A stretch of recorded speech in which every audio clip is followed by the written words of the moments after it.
The Colin Bond emerging victor in the final race and victor in the series. Warren Cullen taking second place overall. Alan Moffat, despite not completing the course in the third event, took third place overall because of the points advantage he had with a second and a win in the first two races. And Bobby Morris officially fourth overall in the series. Bond, Cullen, Moffat, Morris in the Better Breaks 10,000 Sprint Series here at Amaroo today. What have we got coming up next, fellas? Well, we have the Formula V's. The Formula V's, of course, that are one of the most spectacular forms of racing around Amaroo Park. They certainly don't get around as quickly as the Formula 2s or the Formula Fords. By jingo me, do they have close racing. Gavin, you'd agree with that being one of the sole surviving drivers to go over the bank at Amaroo Park? I'm still getting over it. Yes, very close racing. All these cars are powered by identical engines, Volkswagen 1200cc engines. That's the Formula V name. Only producing about 50 horsepower, but in these very light cars with very great cornering powers, they do tend to lap at around about 61, 62 seconds a lap. It's amazing, in fact, Gavin, how the Volkswagen itself has come alive in motorsport, not only in Formula V racing in Australia. Right.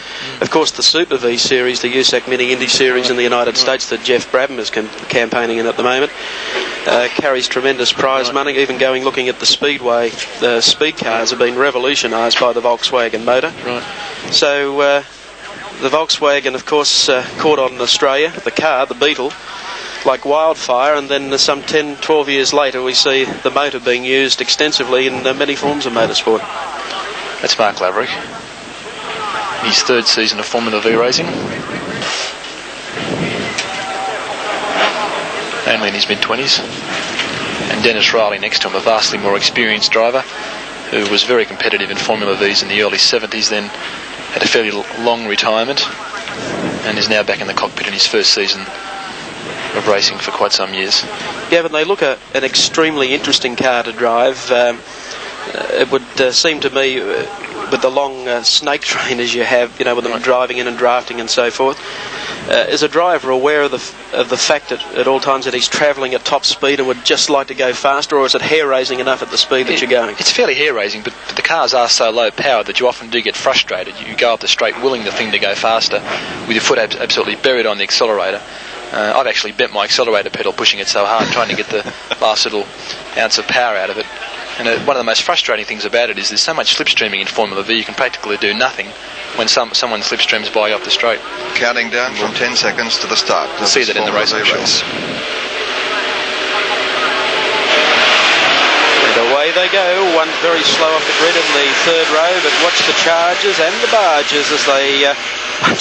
one driver they're using a bit more track than was allowed, carving it up like a victor, up the top of Bitchapave Hill for the first time. And you'll certainly notice what we talk about when we mean wheel-to-wheel competition with the Formula Vs. Here they come down into Dunlop Loop for the first time. 2 wide, 3 wide in some cases, as we'll wait to pick up the leaders as they make the approach down TUW straight towards Mazda Corner.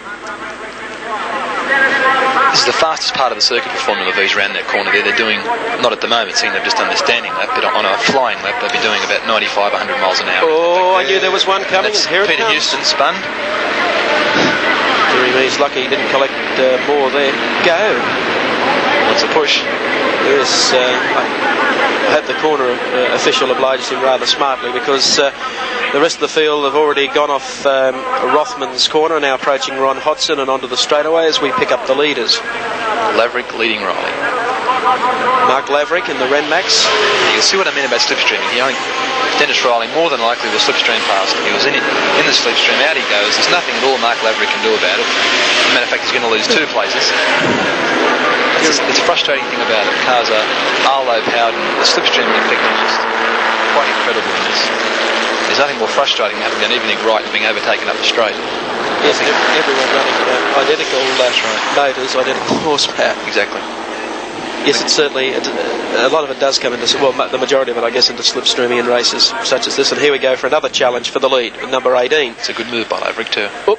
Bang, bang, there. Knock, knock, wink, wink, nudge, nudge, saying no more. And they're off, number 3 this Peter time. Radke's coming through on the inside and taking both of them. as Bernie Cashin joins in. 4-car dice for the lead. Peak hour at Piermont. Wheel touch again. This is incredible stuff, and we're just as likely to see another leader by the time they get to the top of the hill. Just changing into top gear there. Accelerating up the straight. Doing around 60, 70 miles an hour there. Peaking it at close to 100 at the top of the hill. Snaking up there. All slipstreaming in. This is where everyone makes their manoeuvre. That's it. Close to 100 miles an hour. And you appear over the top of the rise. Vision goes for momentarily anyway until you work out where the road's going. It's a very, very tough little corner. It's a crisp pitch of pavement and head down towards Dunlop. Still in top gear. The corner's absolutely flat out. Alrighty, we await them coming down now towards Honda Corner. Here they come through. Very, very close indeed.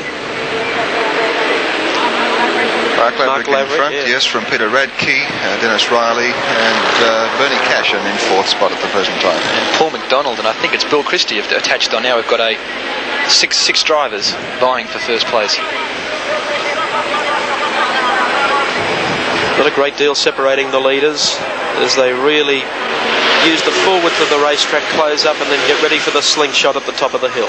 Laverick's doing something to his helmet there. I'm not too sure what it is. Whoops! Switches back inside as they go over the top. Perhaps here 3 wide and 2 wide. Radke in the lead. Very, very close indeed. Any closer they'd be indecent.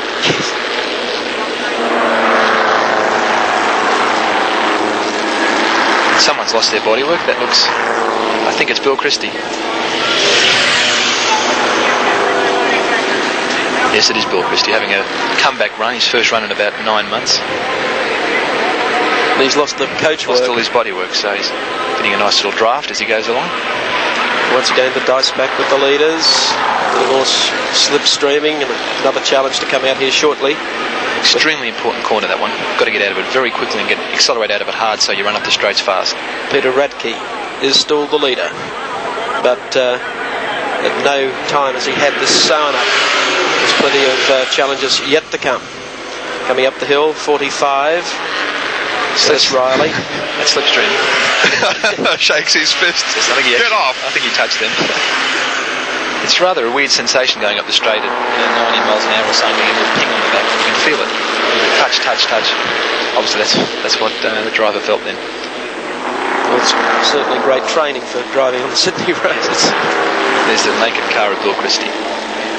Great little dice this between the 3 leaders, and they really haven't cleared out from the rest of the field either. In fact, they've picked up a couple more challenges. They've got about 8 there now, I think. Another overtaking manoeuvre imminent at Rothmans. It's 3 abreast. 3 abreast. And we had another change of the lead. We're going to have another challenge here for 3rd place. Bill Christie's moved up into 4th, overtaken Paul McDonald. Minus the coach work on top, the car resembles something of a bathtub. Yes, he wouldn't want to rain there, would it? No. 5 laps remaining. Not unless he's got a plug in the bottom. No. Rather gallant move that, crisscrossing, but another very important corner into the just on the brakes, off the brakes, right on the accelerator now. They're flat out through there. Formula V's are very fast through that loop section of the circuit. There's very few cars faster than them through there. Using all of the circuit too. Many drivers utilising a different line, but when it comes to straightaway racing, they play nip and tuck. Once again through Honda Corner, now onto Vane Straight, and this is where you get the dicing at the end of the straight as they come into Rothmans Corner.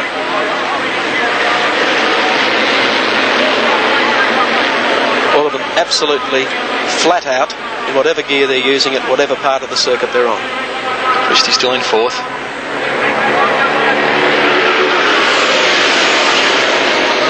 And now Riley slipstreaming by. Might have pulled out a little bit early. It's Radke will stay in front, I think. A little puff out of the exhaust. It's a gear change. Riley's got through. 7 or so going through. Paul McDonald. And really, with the laps running out, no one would hazard a guess as to who's going to win this Formula V event.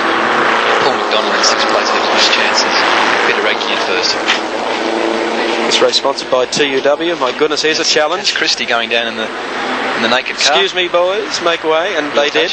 And he utilised a bit of rear wheel then to separate them and finish them off with another little smack, and the driver wasn't terribly happy about that. We'll wait and see. That's Bernie Casham leading Bill Christie. Bernie Casham gave Christie a moving message that time, and I don't think he was, delighted about it. We'll see if he is in a position to challenge at the top of the hill. Mark Laverick, who was leading the race, I think 2 laps ago, is now 6th. Once again, number 45, Dennis Riley, giving it every shot he's got here. Using the inside line quite well, but as you can see, always under constant pressure. There's always someone there to apply the pressure. The man running third is not happy about it. He wants to try and pull out and pass. I think they all do, in fact. We've got 5 cars now, not 6. I think Laverick's gone missing. Still Dennis Riley, the leader, coming through Honda Corner.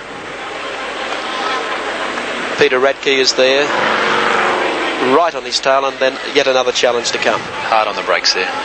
Yes, he was. Riley locking one, yes. Formula V's have very sensitive brakes. You can't afford to jump on them quickly. They'll lock very easily. What about the case of fear? 2 abreast. Marshall signalling plenty of overtaking. I think everyone here knew that. And 3 abreast. 3 of them now. Question mark corner coming up, folks. Over the hill. And that now puts Peter Radke back in the lead. Bernie Cashin's coming consistently through the traffic. He's up to 2nd place now. And here's Renmax. And he's doing plenty of signalling too.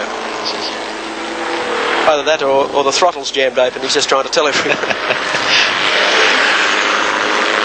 I don't know what happened to Mark Laverick, but I haven't sighted him for Steve Cramp. Kind of spinning. Yes, sitting up there alongside the Rothmans concrete wall, but being sent on his way once again with the aid of a marshal. And they're at it again. Radke leading Cashin, leading Riley. They're coming up to the last lap too, so we're going to see quite a finish to this TUW Formula V race. It's now or never for the 3 front runners. 3 wide, they'll breast the hill. Take your pick, boys, which line you want. I think the man on the inside here is going to be in a solid position, and he goes Riley back in front again. And then again, that could change by the next corner.